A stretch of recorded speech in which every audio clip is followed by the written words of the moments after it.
Hey guys, welcome back to another edition of Lisa Renee TV. If you have not yet subscribed to the channel, what are you waiting for? Make sure to do so today before you leave. Make sure to thumbs up the video if you do like what you see, and to share on all your social media networks that you happen to be on at this time. Hello and welcome back. Welcome back indeed. All right, I'm so happy to be back in front of the camera. As usual, this is one of my favorite hangout spots. It's to be hanging out with my favorite crew. I hope everybody is doing well, especially on this beautiful Sunday. For me, it's a rainy Sunday in Chicago. It's kind of sprinkling a little bit.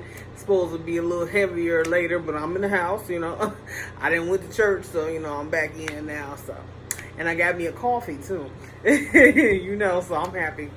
Anywho, I just want to pop in real quick and drop this video on you. Okay, so I was looking at a Facebook post the other day in one of my Christian groups I'm in. So this is what is this group called? Single Save No Kids. Okay, so one of the members of the group, he posted a post. Now, I think he took it down, so I couldn't really find it. I want to read it to you. But anyway, it was saying something to the effect of he was tired of, churches pushing the agenda of singles waiting on God, waiting, during their single season. He was so sick of it. He's like, this is almost like this is the only group that they're pushing this agenda for. Like, they should be waiting, they should be paying, waiting patiently, of course, for their spouses. And he's just kind of tired of hearing it, and he was just kind of feeling like, in a sense, it seemed like he was feeling like it was counterproductive, and that singles should be doing something other than waiting. They should be living their lives. So, I have to definitely say I personally agree. I think that the whole waiting idea is kind of a gimmick, I think, and it's a bit of a scam that they're kind of running. Yeah, I said a scam. That they're running down on the singles, and I think a lot of these coaches and leaders and teachers and advisors and pastors, they kind of use this thing to, sell to singles. They sell this waiting, tip, and they're making, money off of it, and they're selling them hope, this false hope, and I think they need to stop it. This whole waiting thing, I'm like, why are we even debating this? Why is this even an argument? It makes no sense. I'm like, please stop telling people to wait. Stop telling people to wait. They're the only group that has to sit there and idly, tick off time and just kind of wait. Waiting for what? What the hell? Why are we waiting? So I think it's time that we kick this thing into high gear and get the hell out of the waiting room. We gotta get out of the waiting room. The waiting room is gonna get you nowhere. You're gonna get every bit of nowhere sitting inside a waiting room somewhere, waiting on some, imaginary spouse to come. What you should be doing until your spouse comes is living your life. That is what you want to be doing. You want to be living your life. You want to be building yourself up and just really focusing on all the tasks that God may have for you, because He has a lot of things for you to do within your single season, within your married season, when you have children and things like that. In every season of your life, He's always going to have some great things for you to do that gets you to the next level. And so that is all the single season is for. So basically, single season is just a space and time. It's ephemeral or fleeting. It'll pass. There's no need to waste time waiting. You really don't need to sit there and idly wait. So at the church that I'm going to now, what we do is we have a saying, like our singles group there, which I'm a part of, is AWOL. So it's actively waiting on the Lord. So we don't passively wait, and we don't push passively waiting. We don't believe in sitting there waiting. Now, when you look at Psalms 27:14, of course it says, wait on the Lord and be of good courage, and He'll strengthen you. So yes, indeed, the Bible does instruct us to wait on the Lord. Of course, that is the real true instruction. We know we are supposed to be waiting, so you're not doing anything wrong by waiting. But I don't encourage anybody who is waiting on a spouse or waiting on a job or waiting on, a baby or whatever, to be passive and idle about their wait, because that is going to be counterproductive for you, and you're not really going to get anywhere. So I think we should actually even change the terminology. We should not say that we're waiting, but we should just say we are just living. Because that's kind of what you're doing. When you look at what you're doing every day, you're just living your life, and that's all you're doing. You're just trying to go from step A to step B. You're just trying to get things figured out, and that's all you're doing at the end of the day. So let's kind of drop this waiting terminology. It's getting a little irritating, and I think it's being used in the wrong context anyway, and it's kind of I think it kind of sets singles back and puts them in a whole nother realm where they shouldn't be in, So I'm sick of it. Are you sick of it?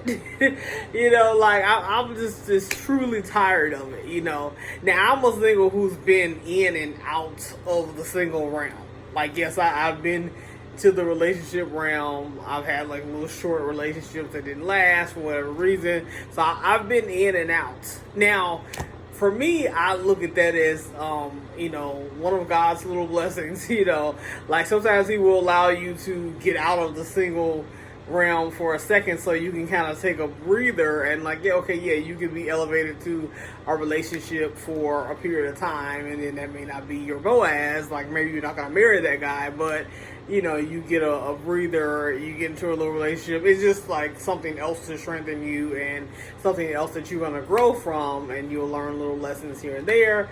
And the sucky part is you end up bounced back to the single realm, so it kind of sucks, but at least you got a little bit of a reprieve, a little bit of a breather. You got a chance to get a vacation there, away from the single realm.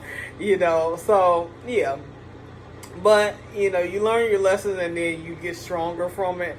And then you just go ahead and you just forge ahead into whatever the next step might be for you personally. So that's what I'm doing, with my time until, Prince Charming comes along. I feel he's on his way, soon. So I don't think it's going to be a long, long time. And I feel that way for you all as well, that it's not going to be in this extraneous, extensive, long amount of time. Let's hope to God it isn't, because then we don't want to be waiting. We don't like that. We don't like all that waiting. So until then, we're just gonna live. How about that? Let's make a pact. Let's make a deal here that we're just gonna live this thing out. Until that person comes along. All right, so that's all I wanted to say today. I just want to talk about that real quick and just kind of get you all's thoughts on what did you think about his post and what he was saying about churches kind of pushing the waiting agenda. Do you think that they push the waiting agenda too much for the singles? Do you think that churches can do more, for singles?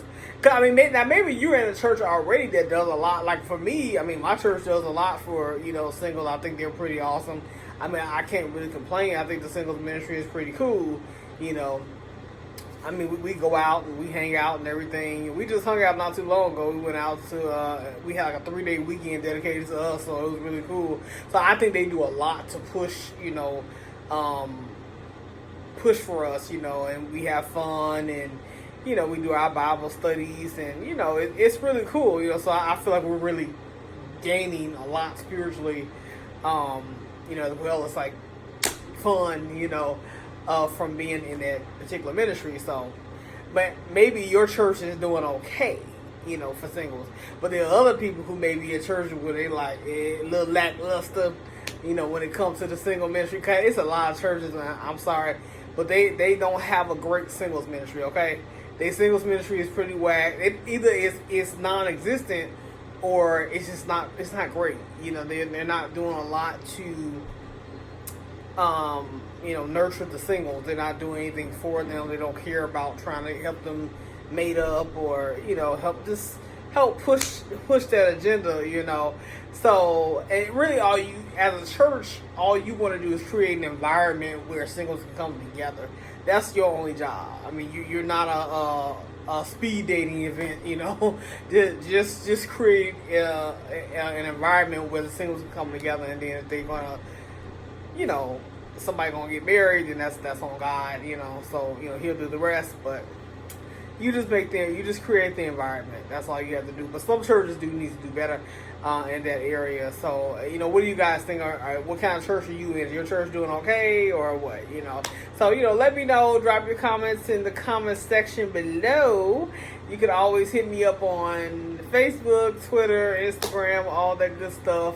If you still have not purchased and you want to purchase a copy of my latest read, my latest novel, Long Way to Love, it is of course available on Amazon and also on Barnes and Noble. So definitely be sure to check that out. Let me know what you think. Leave me a nice review on Amazon or Barnes and Noble, depending on which site that you purchase from. So leave a nice review, leave me some stars on there, and you know, hey, show some love. But other than that, I will see you guys later, and you guys have a happy Sunday and have a great week. Bye.